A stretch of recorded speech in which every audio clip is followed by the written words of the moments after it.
class is now open. When I see that bucket, that Homer's bucket from Home Depot, and tools out here, I know there's some work involved. What is this hole for? Well, before I talk about that, I'm just going to briefly talk about this. If you were with me last time, you saw that I moved all the decomposed granite and I piled it up over there so that I could get this down and dig out any roots that were from here, take out the weed block. I'm going to open up the plumbing line, this main drip irrigation pipe, and look at all these roots and stuff. I'll be showing you that stuff later, but this video, what is this video about, and the next few videos? Well, it happens to be about this hole. Now, I don't know if you can see that or not. I know it's kind of shadowy down there, but see that right there? Right there. That's the main gate valve water line. Okay, that's a new one. That's a new one. See the little slot right there? That's how you turn it on and off. It's almost kind of like a gate, like a gas line valve. All you do is turn it to the left and right halfway, and that shuts it off. Turn it back on. See how the line is going the same direction as the water pipe? That means it's on. And I like that kind of valve, and that's the type of valves that they use nowadays. It's way easier to turn those on and off. And I'll show you the tool that I'm going to use from now on for that. And look how deep it is. My word, it's probably 30 inches. And I'll get down there later and we'll measure that. I've got a tape measure here. Here's my pipe that goes all the way down there, and then it sticks up above the ground, kind of like these two pipes. See those two pipes?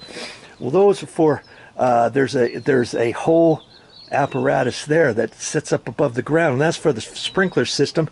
And the reason why it's like that is because we live in snow country, and you've got to have the water line down X amount of inches, and then in the winter you turn the sprinkler system off, and that's kind of what that is. You have to turn those valves off. You have to turn something out. In here we've got another box around the house. We've got another one of these pipes down over on the other side, because you would turn that one on to drain it in the right before the winter. You would shut these off, and then you have to do something else to that. You have to shut off the valves. It's a whole complicated system. I usually have the gardener do that. But this year I've decided to try to do the gardening on my own, because my word, the grass is not that big. Okay, this is all the grass we have, and I've got to get the sprinklers back on, and it'll green up. It's just after winter, and I knew one of the things that I was going to have to do before I got too involved with the landscaping redo was I knew that the old gate valve was having problems. Now look at this. Here's the old gate valve. Do you see anything missing on top of there? The handle. Look at that. It just corroded right off. I wish I had the handle here, but it's just like a regular hose bib handle, round. And the thing with that was it had snapped off, and I think this water had never been turned off since the day this house was built back in 2000 and 2001, I think it was. Here we are, 2026, 25 years, and the water has never been shut off to the house.